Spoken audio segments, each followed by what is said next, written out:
I've written a letter to Daddy.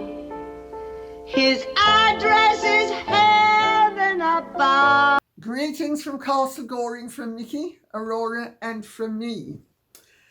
If Mickey will allow me to, I will plunge in. Mickey looks as if she wants to stay with her Motty today, which is really rather interesting, but I don't think it would get us very far. So I've sort of not exactly prodded her, but encouraged her to step down, and she has. Cal O'Brien says, Lady C, didn't the Princess of Wales look absolutely stunning?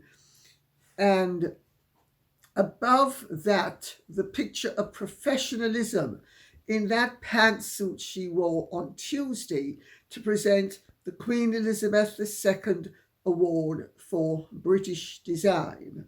And notice it's from Victoria Beckham's collection. Are we seeing a subtle message from Catherine? And not just one on supporting British-based brands. Yes, the suit actually was tailored perfectly to Catherine's figure. No wrinkles or baggy bottoms. Sorry. Catherine spells classy with a C, as she ought to. I would like to also comment on this year's winner's speech that was in a Vogue article. Just lovely. I quote, I'm honoured to receive this award from HRH, the Princess of Wales, today, and joined esteemed peers as a recipient. Thank you to the enduring legacy of Queen Elizabeth II, the royal family, and the British Fashion Council, who support British craft, British talent, and sustainability on a global stage. This kind of recognition is invaluable and provides a game-changing stamp of approval for our circular luxury brand.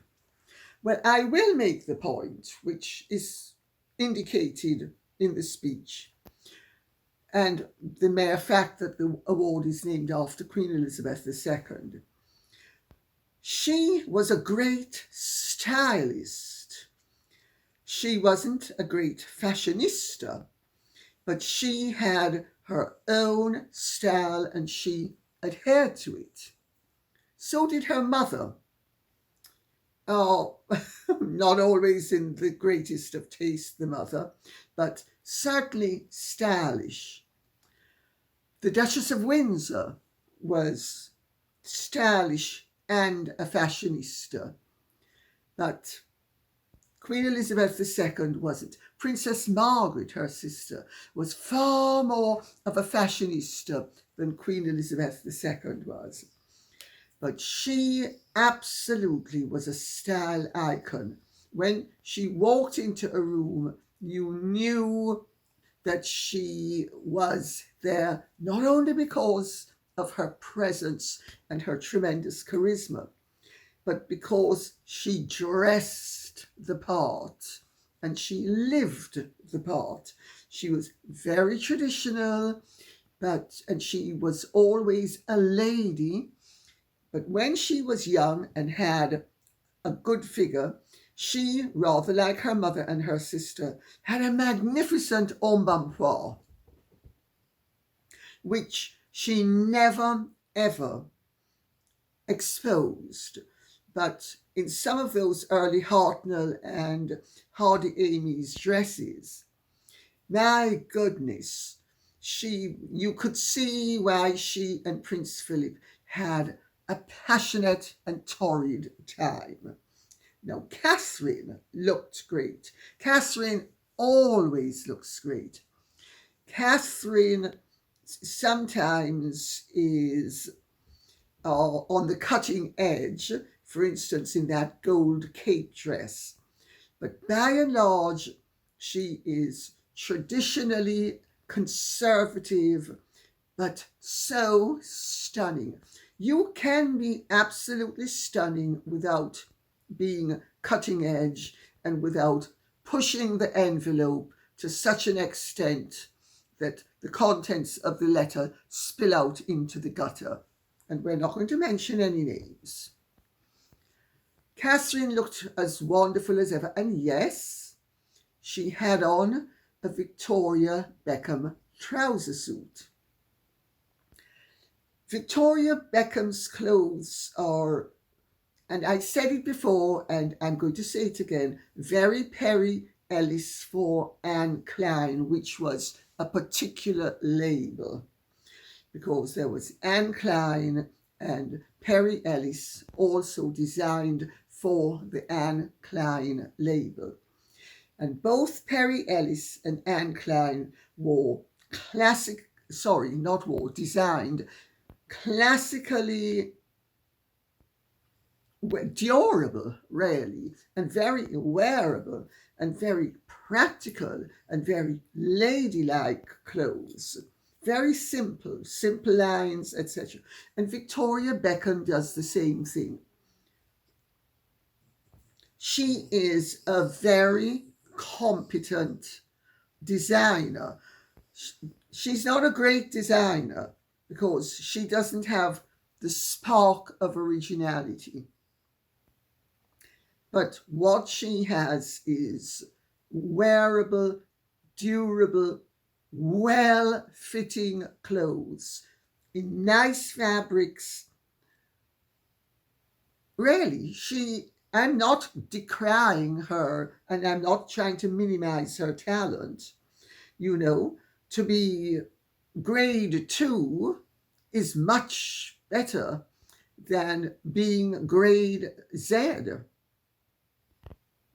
Let's put it that way. And she's become successful with tenacity, durability, and determination. And I admire all that she does. And her clothes are very, very wearable. And they make a woman look good, especially the type of woman she designs for. But that's true of all designers. So, I must say, I thought Catherine looked wonderful, and wasn't it a subtle thing? And I'll make the point as well that the Beckhams and the Waleses have been cooperating for some time.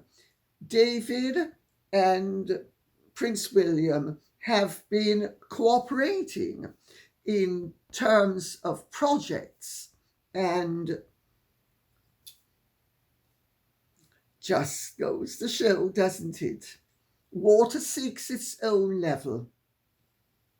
The Beckhams are now with the Waleses. And now, who was it who accused Victoria of leaking stories about her? Because she was so famous and she was so grand. And poor little Victoria Beckham, who nobody had ever heard of. Nobody had ever heard of the Spice Girls. Nobody had ever heard of Victoria Adams, Posh Spice. Nobody had ever heard of Mrs. David Beckham until Meghan came along to endow her with greatness. And David and Victoria Beckham took the absolutely right approach. How dare you? I'd have taken the exact same approach. Good for them. Nancy Whitney says, they looked wasted at the concert. Publicity stunt. I can dance. I can move. My moves are rigid. I can dance. I'm 43% Nigerian and I move as if I'm 238% Scandinavian.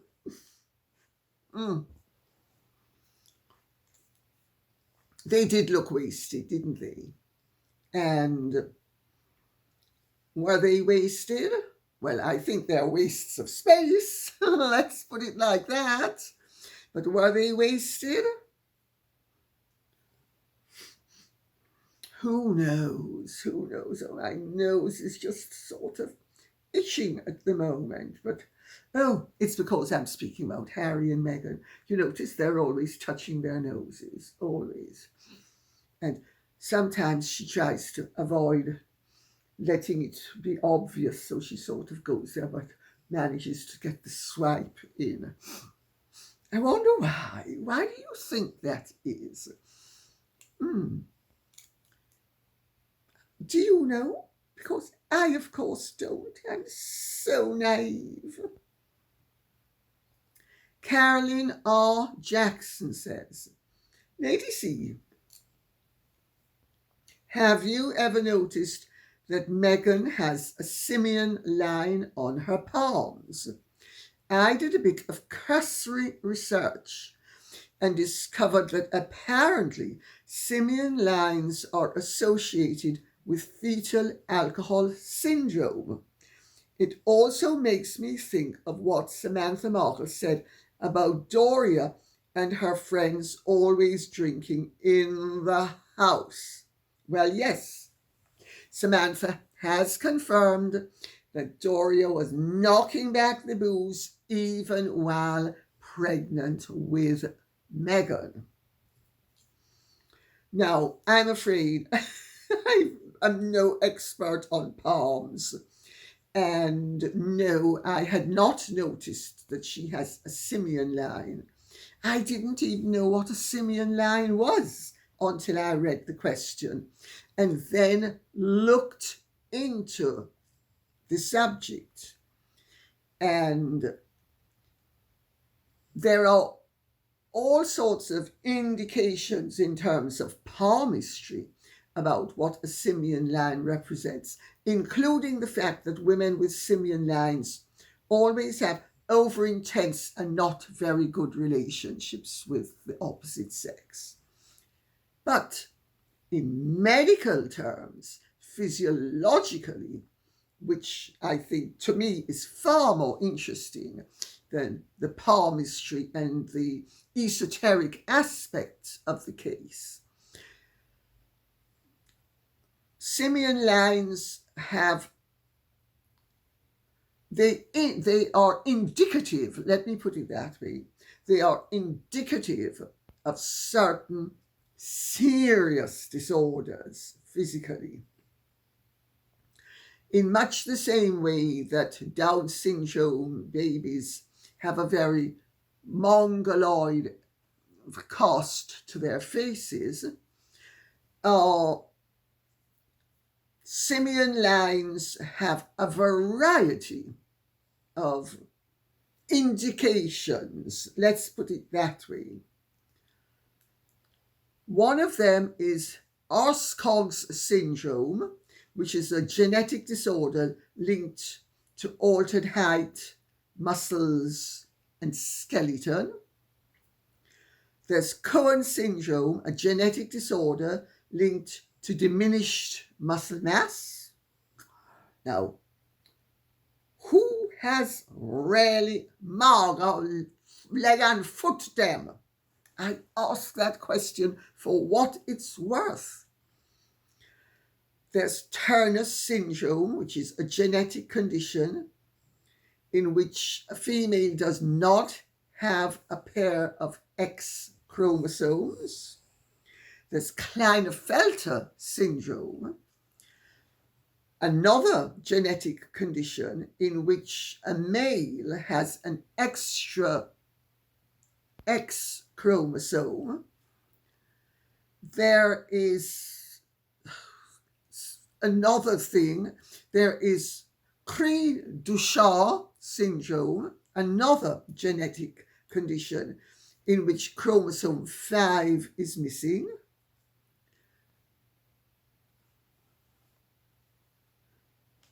And it is indicative of fetal alcohol spectrum.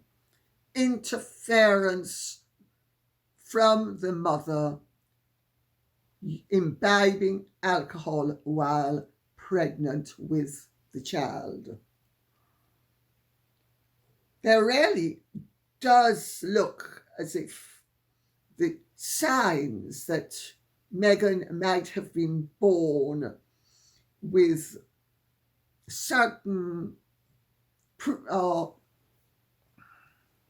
I don't know what word to use that would be polite and acceptable, certain tendencies, and that she was born with certain predispositions as a result of the practices that Samantha and Thomas Jr. and Thomas Sr. witnessed while she was pregnant with Meghan, because she definitely was pregnant with Meghan. She definitely gave birth to Meghan.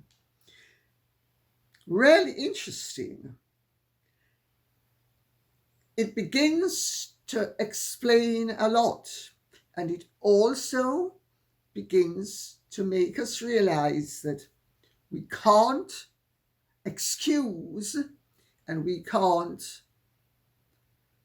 pussyfoot around, and we can't deny what's happening because some of it is so destructive, but we need to have compassion for somebody if they were born defective, if they were born with handicaps.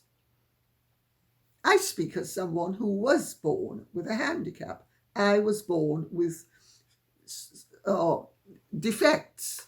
So, and I think you can't help how you're born, but you can certainly help what you do with your life. Although fetal alcohol spectrum individuals are driven with a tremendous amount of hatred, and if they're men, they usually hate their mothers, and if they're women, they have antagonisms and rages and angers, not only against a parent, but also against people generally. Interesting, no? CC 1558 says, I think Queen Elizabeth II knew that the births were dodgy, didn't want photos with the kids for them to try to authenticate their lies after her death. She just let them carry on digging a big hole for themselves, knowing the public would suss out their deceit and it would eventually be their final downfall. I wouldn't disagree. I wouldn't disagree.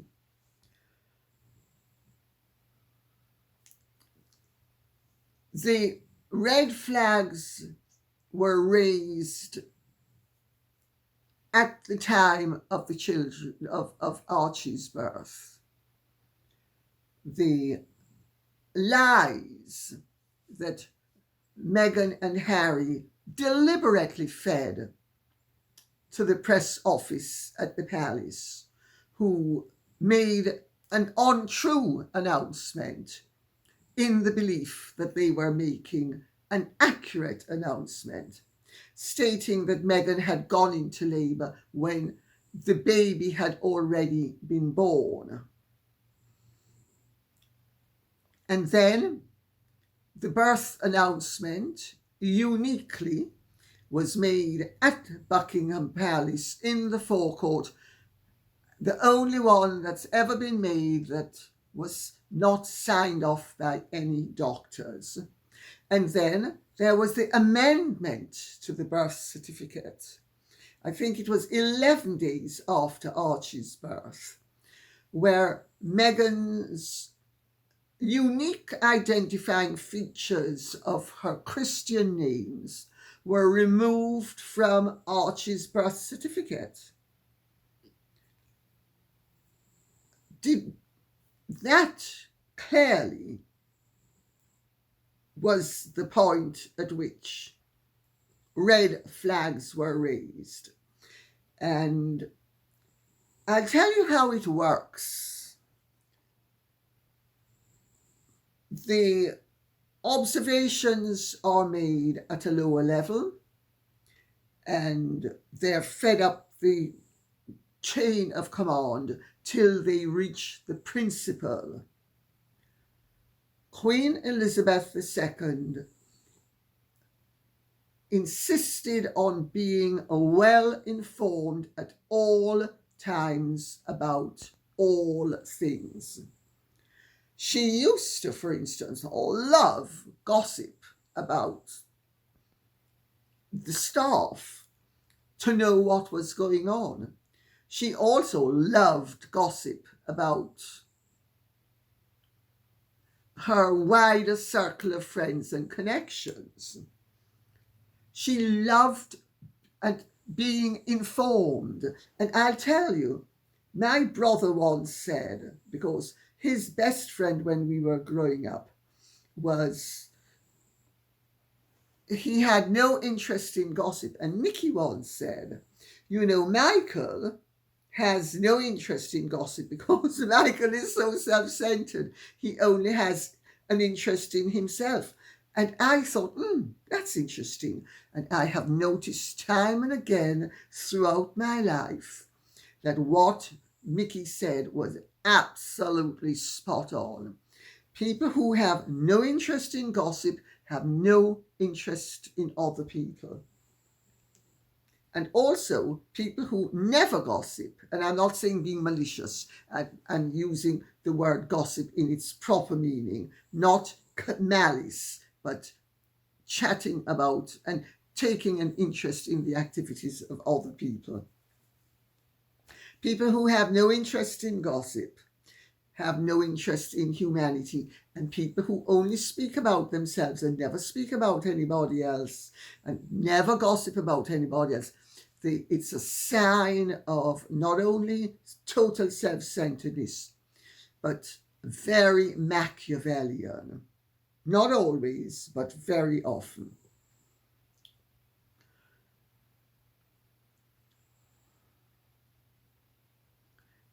I think this observation by CC 1558 is a very shrewd one. And I would say, I agree with it. And she never went to the christening. She made sure there were no photographs of herself with either of those children. That should tell you something, if nothing else does tell you something. Mr. Smith says, Lady C, may I please ask a rather interesting question? Please do. In your opinion, why didn't Megsy Baby wish her own mother, Doria Ragland, a happy Mother's Day on her Instagram? She was quick to make a massive hoo-ha about Mother's Day attendant to her children, but nothing about Doria. Why was this? David and Miss Flossie from Leicester in England. And in a similar vein, Putney Rose says, Lady C, did you see Meg's tribute to herself on Mother's Day? What happened to Doria? Doria is spare to needs. Meghan didn't need to wish her mother happy Mother's Day. That would have meant that the attention was off Megsy Baby and it was on to someone else. And that's intolerable. So what did Megsy do?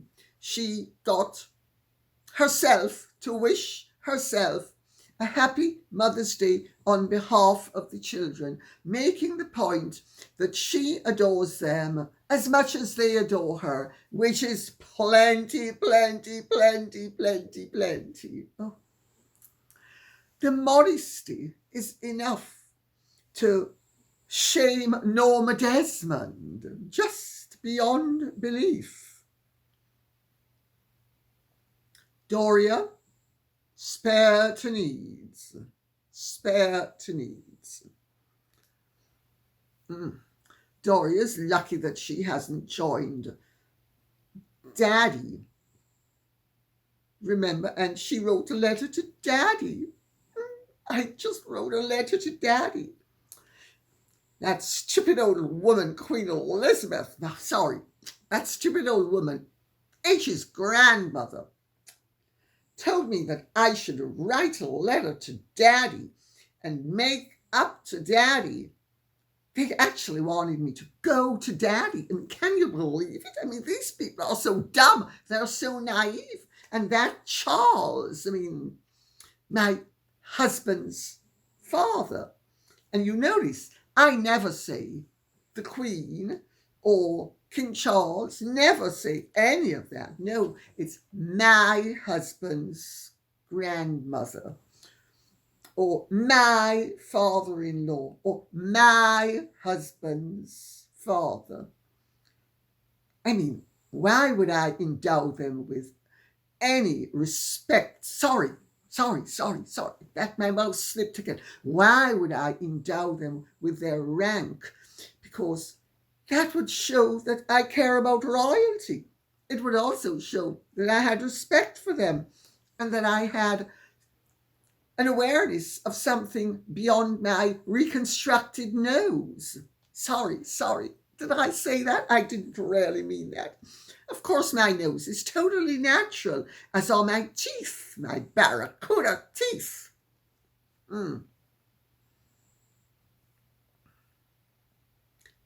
Don't you think that about summarizes it?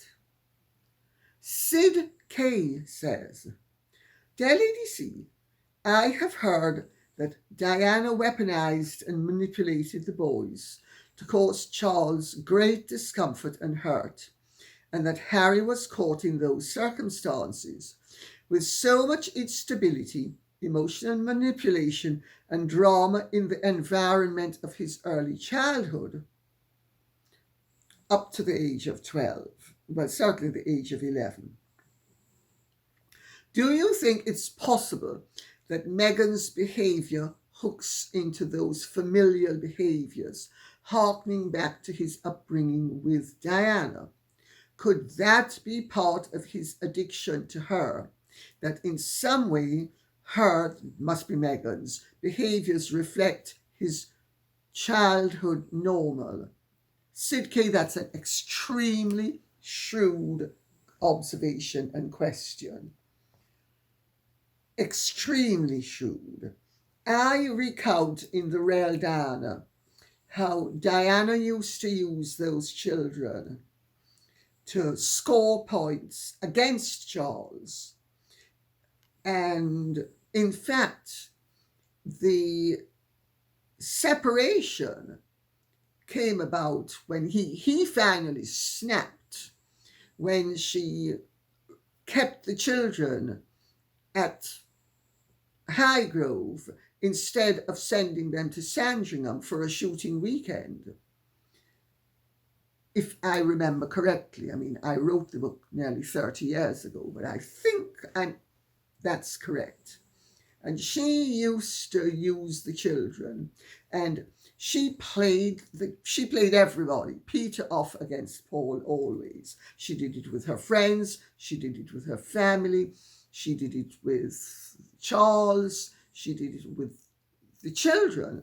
I mean, if you read The Housekeeper's Diary by Wendy Barry, Diana would often have dinner in TV dinners with William. And when I say TV dinners, I don't mean packaged dinners that are TV specific. I mean dinners in front of the TV with William, while Harry was relegated to the nursery with his nanny. And she played off the children as well against each other. And yes, she used the children to skewer Charles, and she did it publicly as well.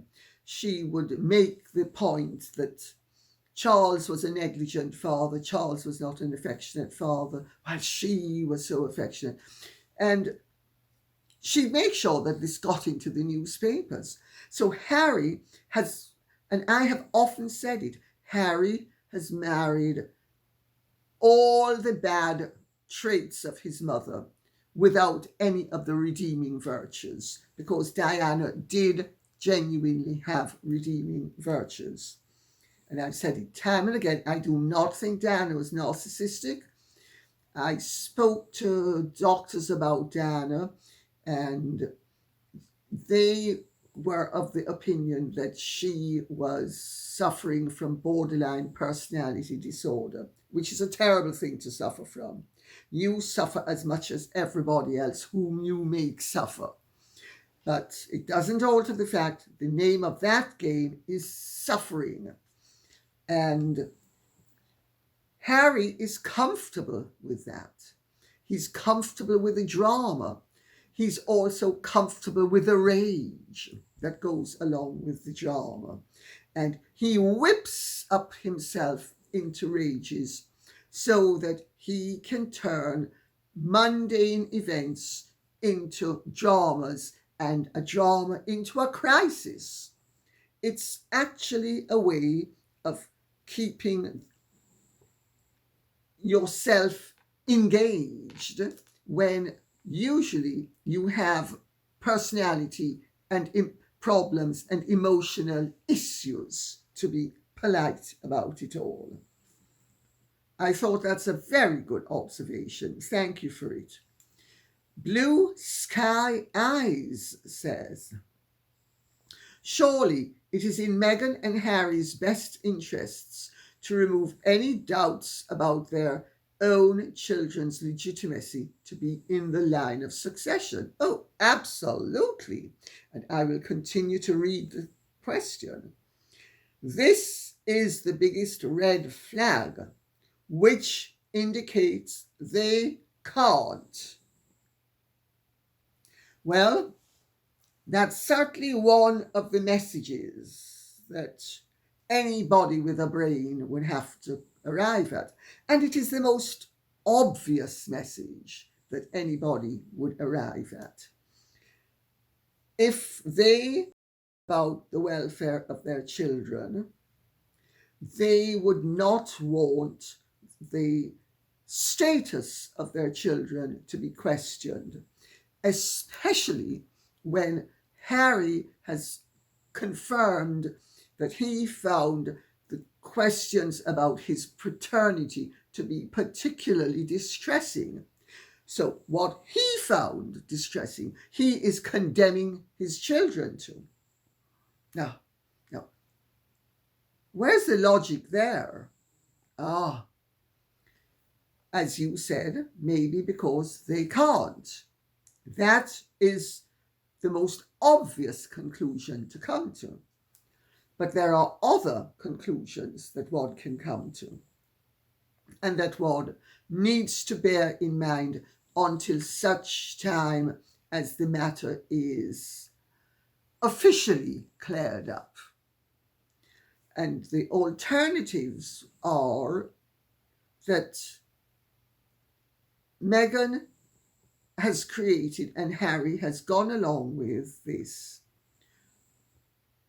to keep themselves, by creating a mystery, they have everybody talking. And as long as you can't unravel the mystery and solve it, you will keep on talking. It is gaslighting, it is manipulative, it is destructive, it is irresponsible, it has a flagrant disregard for their duty as members of a royal family to the institution of monarchy, as members of a family, of any family, loyalty to the family itself, the welfare of their children we've touched upon already. But yes, you're right. This is the biggest red flag, and it does indicate that they can't. And if they can and won't, that means, in another way, they're equally dreadful. I mean, you're rarely dealing with people who have given us the message time and again that they are pure poison. SMJB 8JF says, I do much rather names, don't you? Lady C, how could it be that the Queen did not know the truth behind Meghan's pregnancy, given all the staff, and that she is the ultimate person that gets reported to?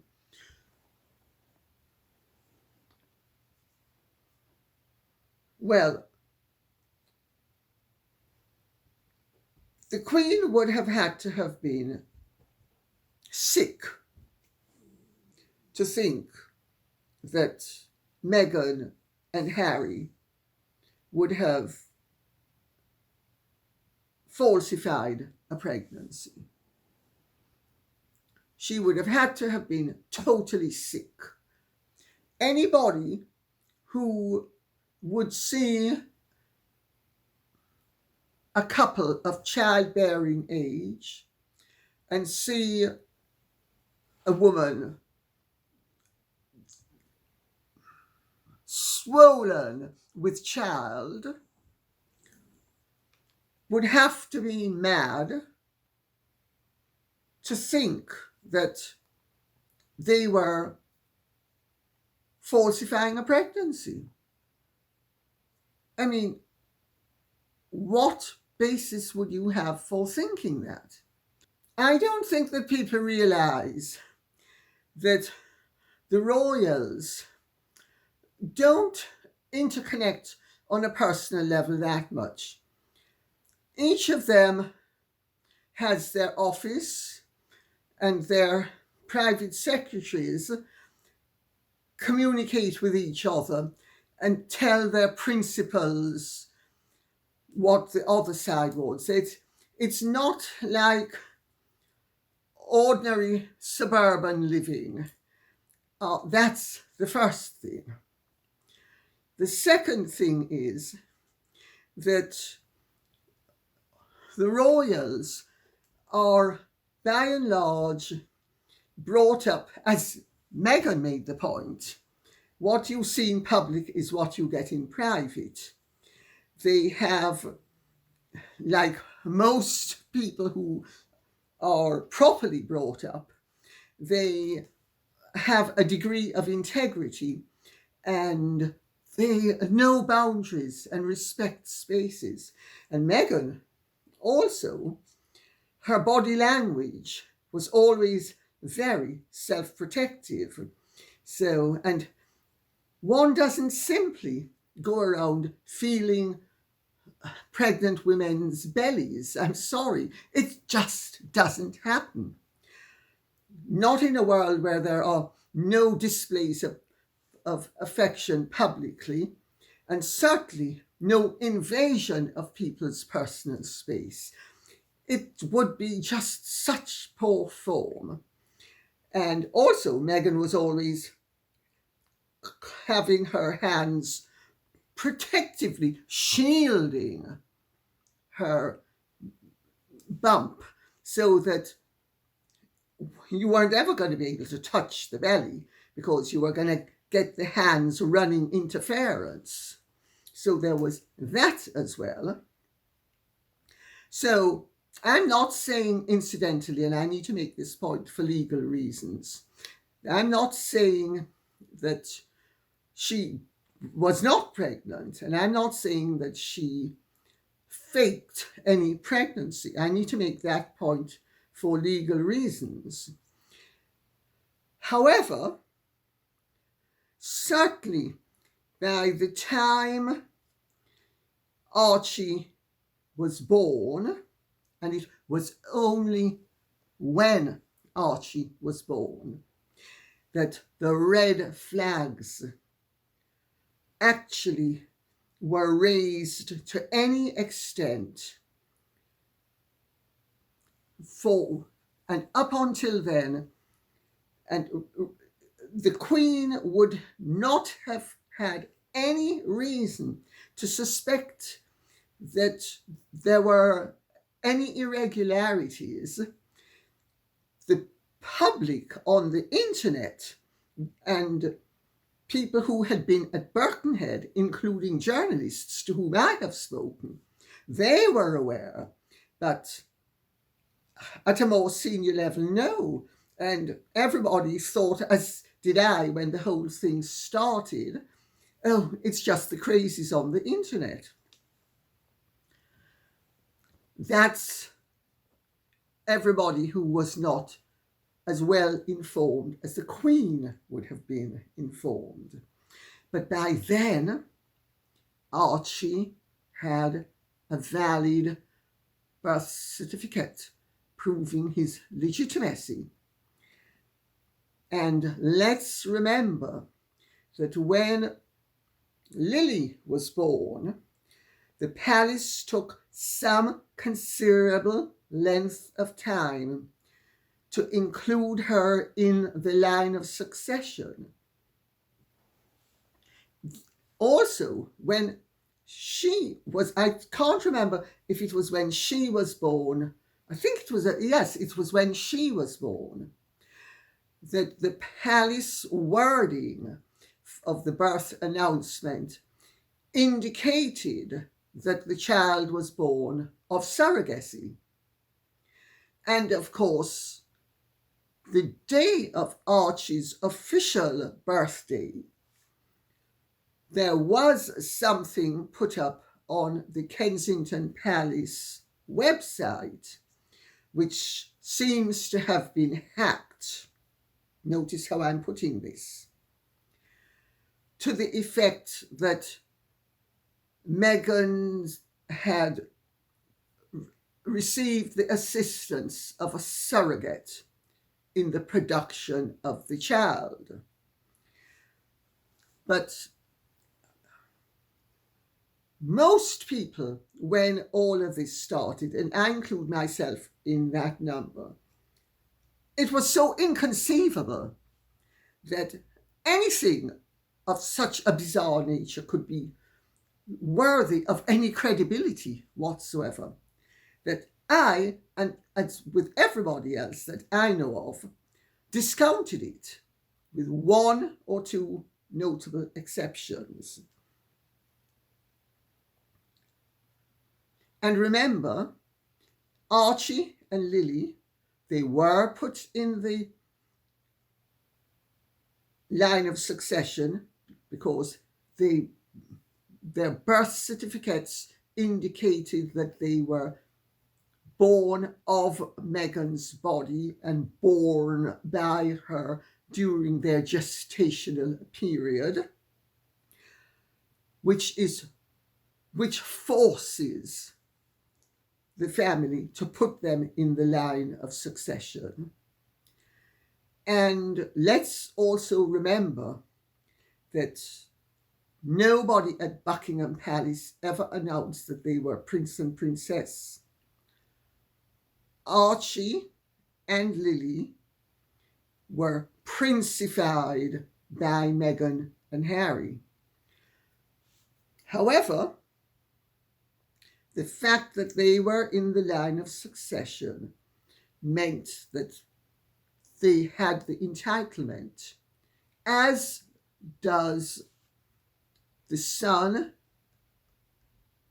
of the Duke and Duchess of Edinburgh, and as does the daughter of the Duke and Duchess of Edinburgh. I just make those points for what they're worth.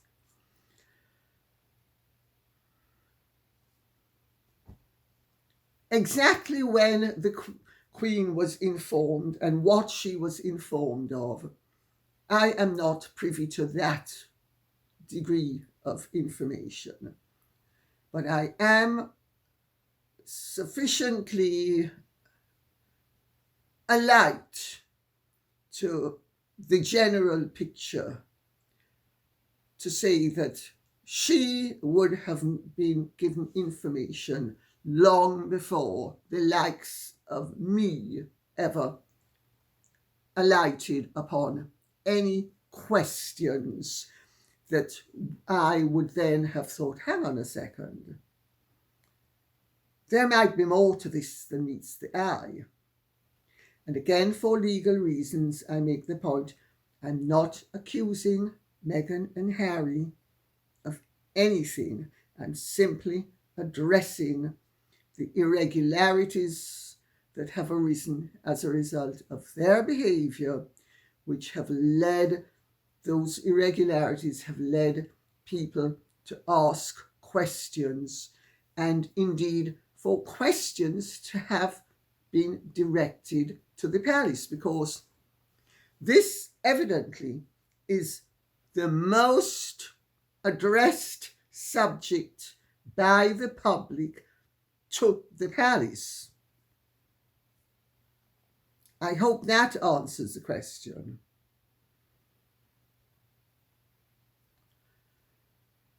But when you are the Queen of a country that is governed by law, you and the law is in your name and you embody the law. You can't go around breaking the law.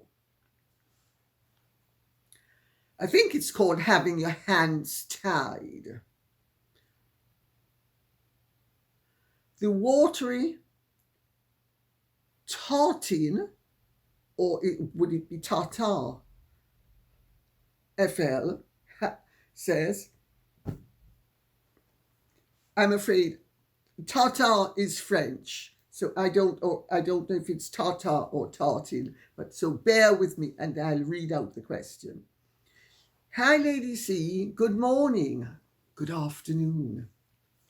I was listening to a review of Michelle Obama's podcast, and the commentators mentioned that she has a 4-car police entourage wherever she goes.